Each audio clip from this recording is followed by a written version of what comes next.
Recently, I came across an interview with Yuval Harari where he said, "We should never underestimate human stupidity. It's one of the most powerful forces in the world." This reminded me of an essay by the Italian Carlo Cipolla, where he talks about the basic laws of human stupidity, and in particular his first fundamental law of human stupidity. Always and inevitably, everyone underestimates the number of stupid people in circulation. So I want to talk about stupidity. But I want to talk about it, in particular, I want to ask, is humanity stupid? But I mean that in a collective sense. Are we? Because obviously, there are very many highly intelligent people in the world. Even here, I'm sure, in this room, there are many very clever people. Probably some less clever people, but surely no stupid people, right? Not here. But seriously, I think this question is really important. Is humanity stupid? Can we collectively make clever decisions? Or is there no hope? Because it'd be pretty stupid to pump so much pollution into the atmosphere that we poison the air we breathe, to knowingly and willingly heat the planet so that we change the climate and change the weather systems that we rely on to grow the food we need to eat. It'd be pretty stupid for a single species on such a beautiful blue planet to let it burn. So we better start making some clever collective decisions pretty soon, or it's going to be too late. But how did we get here? How did we get to this point? To understand that, I want to look at the history of decision making, how we've made collective decisions in the past, how we're making collective decisions today, and how we could make better collective decisions tomorrow and into the future. So first to the past. For hundreds of years, all throughout the Middle Ages, we had what you might call Game of Thrones style decision making. Various powerful houses slaughtered one another to try to take control and be the ones who made the decisions. It was always a battle between various rich factions. And here we see a bit of a pattern, that the arrows of political and economic power are often in alignment. Or to put it more simply, the rich often rule. But then, in 1215, in the UK, they signed the Magna Carta. This marks the symbolic beginning of the era of classical liberalism. The aristocracy and the nobility and the other rich people had had enough of the Game of Thrones, and they decided to put some constraints on the powers of rulers. For example, you could no longer just throw your vanquished enemy into a dark dungeon and leave them there to rot.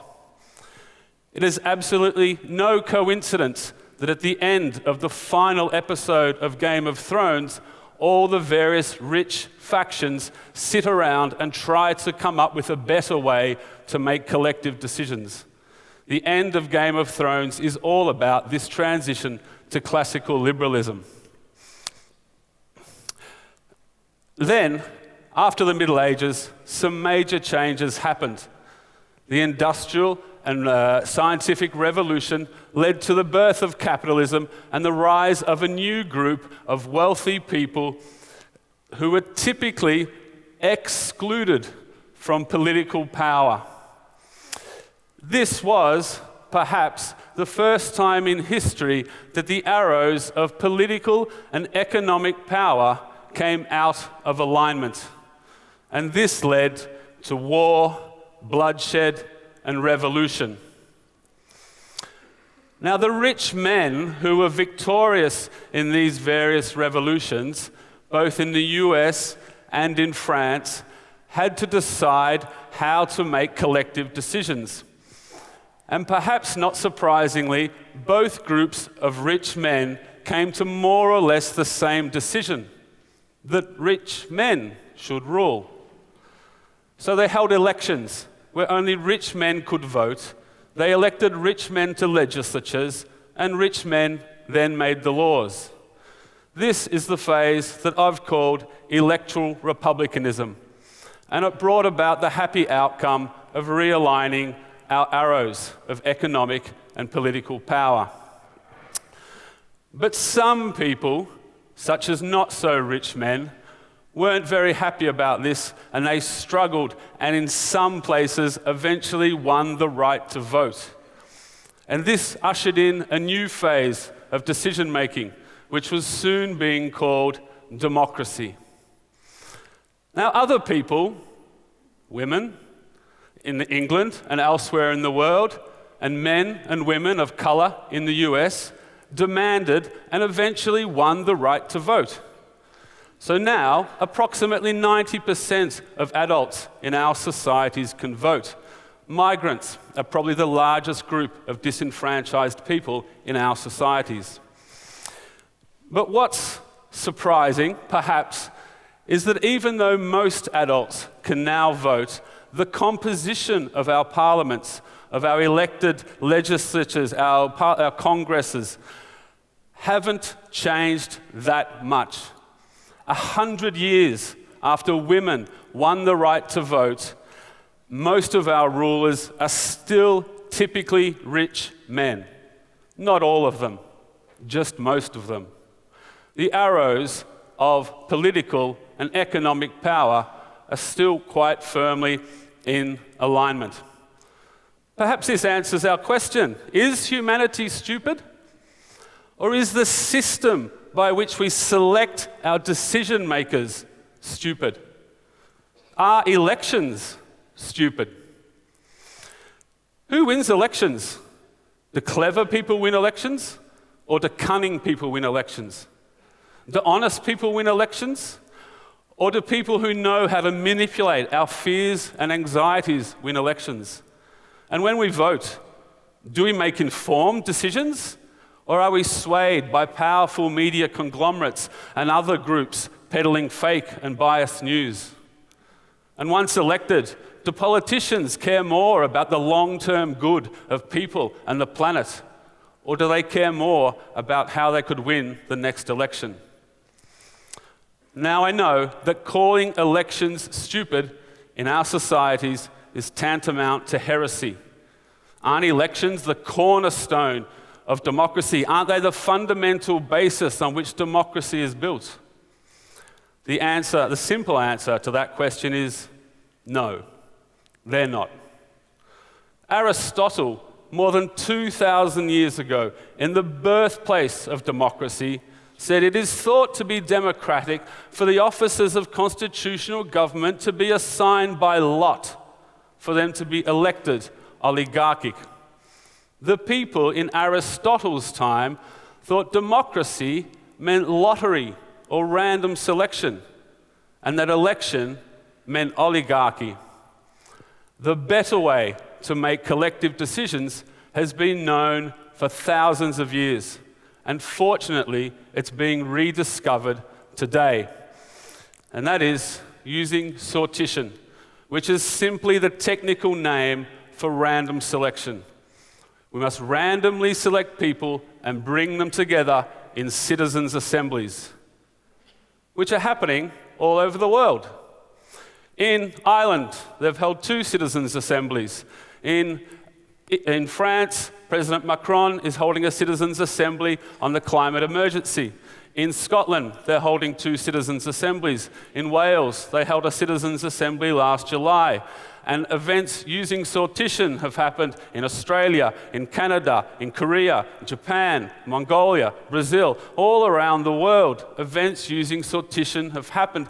And these are just a tiny handful of the hundreds of recent events.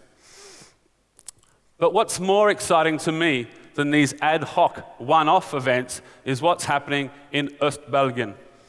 In the German-speaking region of East Belgium, they have created a permanent, randomly selected citizens' council to sit alongside the elected parliament. But how would you run a citizens' assembly? How would you set up a citizens' senate? Well, the first thing you want to do is randomly select a broadly representative bunch of people. This is typically done in 2 steps. The first step, you send out invitations to a lot of randomly selected people. And from those that respond, you do a second random selection where you make sure that you get half men and half women and proportional numbers of young and old, rich and poor. You cannot ask to be a part of the Citizens' Assembly, and you cannot buy a seat in the Citizens' Assembly. The random selection is crucial. It's what makes it fair. Everyone should have an equal chance of being selected for the Citizens' Assembly. So this is your Citizens' Assembly. The second step is to pour information into that Citizens' Assembly. This is obviously very tricky. For example, who gets to choose the experts? Who gets to fact check what they say? How do you make sure that there's a balanced range of views presenting to the Citizens' Assembly? I'm not going to talk much about that today, other than to say that it can be done, it has been done, and done well many times all across the world. Then, after you have your ingredients, a broadly representative bunch of people in an informed environment, you mix. The technical name for this mixing is deliberation. It's not a debate with winners and losers. And it's not just a friendly chat at the pub. It's deliberation. What this means is that you not only say what you think and feel, but you say why you think and feel the way you do. You say, I think this because. And it's the because that's really important. It's the because that lets you understand and empathize with others, and for others to understand and empathize with you. And then we make a decision. This decision, after you have sprinkled your Citizens' Assembly with your information and you've mixed with deliberation, you get to decide. This is not public opinion. It is not what you get when you run a public opinion poll.